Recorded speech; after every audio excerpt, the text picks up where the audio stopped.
ကြားလေးတိုင်းမဲ့လက်ဒီဒီလိုရှိမယ်โอเคတန်သေးပြောတာပြပါရင်နော်လက်ဒီဒီလိုရှိမယ်ရှက်မယ်နော်အဲ့ဒါကိုဒီမက်မရှိမယ်ခြေထောက်နှစ်ချောင်းဒီထွားပါရမယ်နော်အဲ့ဒါမှမက်ကြတယ်โอเคတော့ဒီလိုဒီသင်တန်းကပေးလိုက်တဲ့ communication skill ရှိမယ် skill ရှိမယ်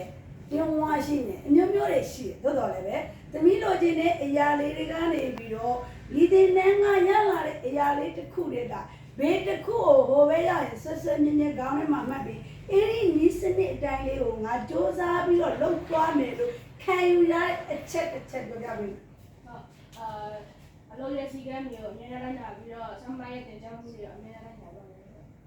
โอเคဒီတယ်နော်ဒါပေမဲ့ပြောတဲ့အချိန်လေးမှာဒီလောက်မယ်လို့ပုံစံမျိုးမဟုတ်ပဲနဲ့အရင်ဆုံးတစ်ဖက်လူရဲ့စကားဆောက်အောင်နားထောင်ပြီးတော့မှစလုပ်တဲ့အကျင့်လို့လာပါသမီးမာကငယ်သေးတဲ့အတွက်ကြောင့်လို့လှုပ်ချင်သေးတယ်ဆိုတော့အဲ့ဒီကြောင့်မလို့ပညာပြောတော့မယ်ဆိုရင်အရင်ဝါကျင်တဲ့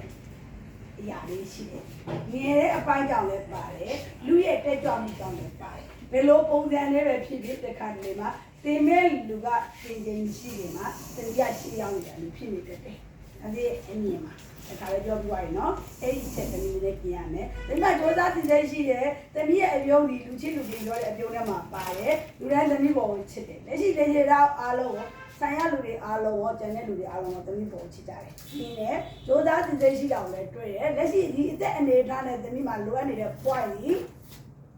တစ်ဖက်ကပြောပြီးတဲ့စကားကိုဆုံးအောင်ပြီးမှလုံးရပြီစားရမယ်ဆိုတဲ့အပိုင်းလုံနေသေးတယ်အပြပေးလိုက်ပြီနော်ဒီဟာလေးတစ်ချက်ပဲတလူလိုက်လိုက်ပြီကြည့်လိုက်โอเค